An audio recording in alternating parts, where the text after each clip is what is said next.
I kicked off the year with a 5-day trip from London to Paris. We had 5 days in 2 cities, and this is what we got up to.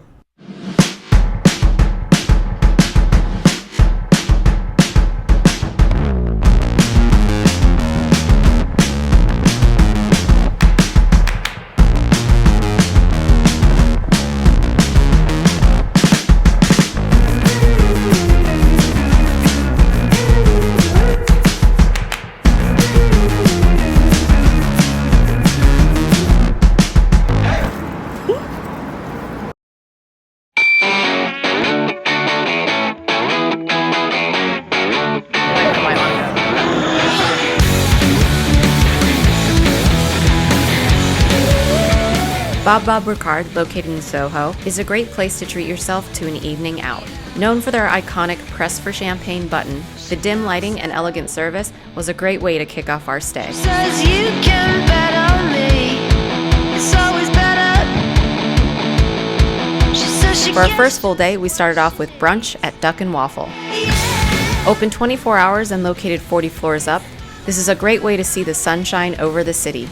You get a 360 view, and might I suggest, you go hungry. Morning guys, we are in London. Happy New Year. This is my friend Christina, and guys, you guys haven't met her before. Mate. We are both pretty jet lagged, I would say. But we just had an amazing breakfast at Duck and Waffle, and now we are headed to the Victoria and Albert Museum. Wait, have I missed the train station?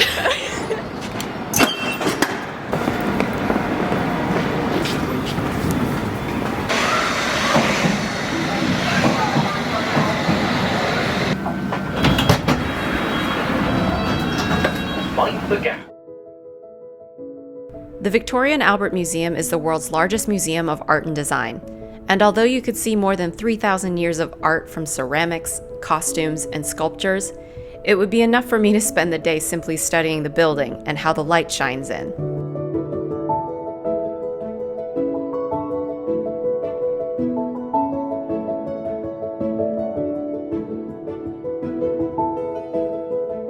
Rather than taking the train to our next stop, we decided to take a detour and walk through Kensington Gardens. It was a bit chilly, but eventually we made it to the Berkeley Hotel.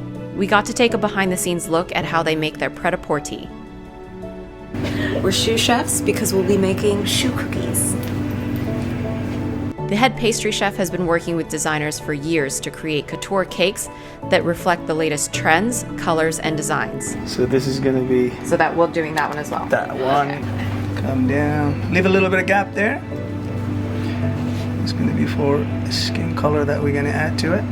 Come down there to the tip. Now try. And then there's the stiletto. You got to go. Yeah.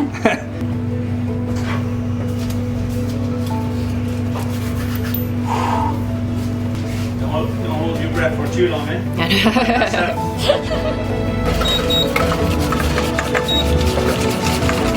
Down. Yeah. Ready for the back in there.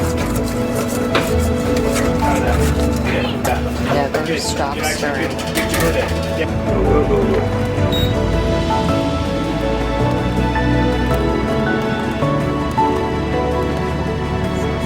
Stop. 1, 2, 3.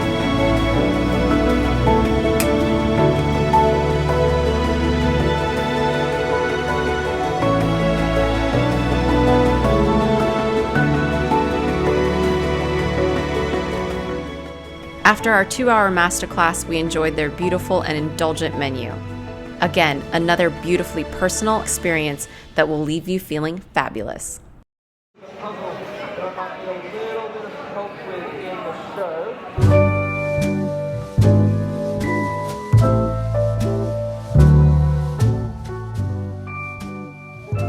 It was our last day in London, and it wouldn't feel right leaving without trying a proper British roast. Traditionally, I believe that this should be on a Sunday, but luckily we were able to get a taste for it on a Saturday at Roast. Located in Borough Market's Floral Hall, Roast is able to use the best seasonal ingredients that celebrate Britain's farmers and producers. And really, what better way to top off our meal than grabbing a cup of mulled wine to keep our hands warm as we took a quick round about the market. First I thought nothing of it all. Now, one of the many highlights from our trip, and one I highly recommend if you're new to the city, is the Small Car Big City tour. Our guide was engaging, knowledgeable, and gave us insights into details about the city that we would never otherwise have known. He gave us a tour of some of the major sites and neighborhoods, as well as a few off the beaten path. It may seem cheesy to some, but zipping around the city in a classic Mini Cooper was so much fun. We had our last meal at Viet Food. You have to go here if you're in London. We let our host pick our meal, and everything was incredible and full of flavor. They also serve beautiful cocktails in their upstairs bar. I cannot wait to come back. It was day 4 on our adventure, and we were up bright and early to catch the train. That's early. I'm tired. Have a chargers. A little light. Oh. Luckily, it was pretty easy to hop on the Eurostar, and within about 2 hours, we were in Paris. I really envy you Londoners for having such direct access to this beautiful city. We quickly checked into our hotel to leave our bags, and then met our guide outside for our retro tour.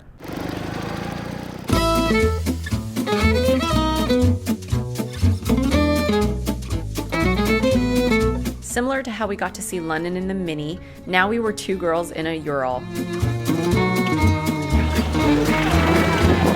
Despite the cold, it was another fun way to see the city and take in some of the major sights.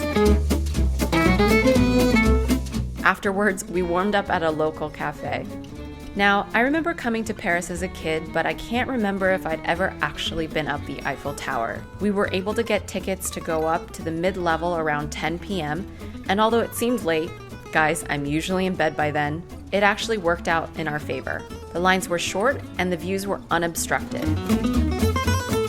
The view is breathtaking, and she's really beautiful when she sparkles. Refreshed and ready for another day, we headed to the Louvre.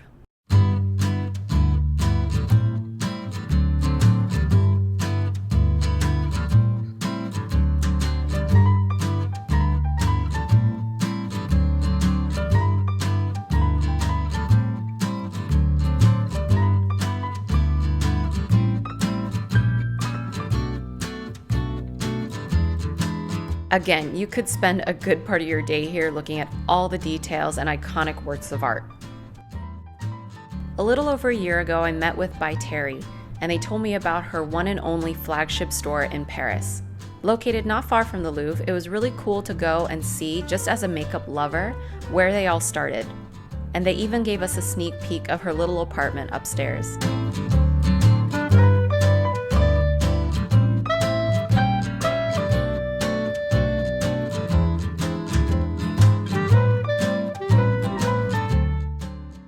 Now, you guys know I'm a fan of jewelry. I may or may not have collaborated on some jewelry of my own, shameless plug.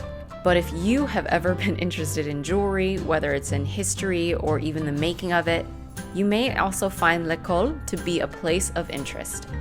L'École is the School of Jewelry Arts. It was created 5 years ago with the support of Maison Van Cleef and Arpels, and they offer a la carte classes to anyone who's interested in the history or secrets of the jewelry world.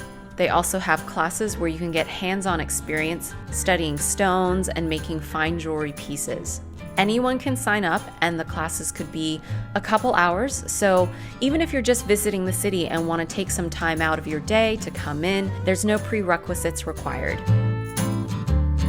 It was our last night in Paris, and we were invited to a beautiful meal at our hotel.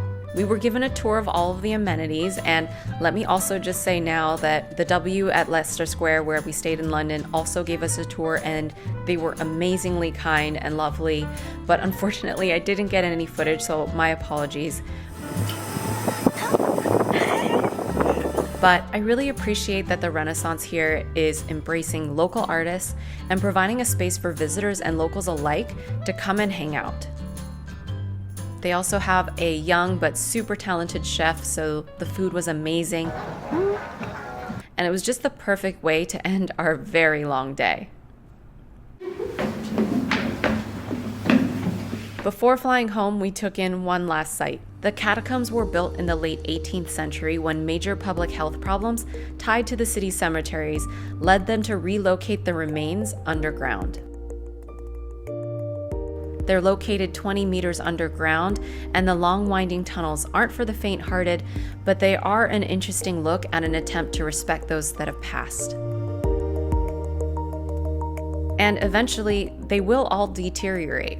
They're not sure exactly when, but researchers continue to study and conserve the site. And that, my friends, is the end of our trip from London to Paris. Not a bad way to kick off the year. I don't know about you, but I'm feeling really excited and looking forward to whatever the universe has in store. I don't doubt that it includes more travel experiences. Thank you so much for watching as always. I appreciate it so much. And I'll see you in the next one. Bye.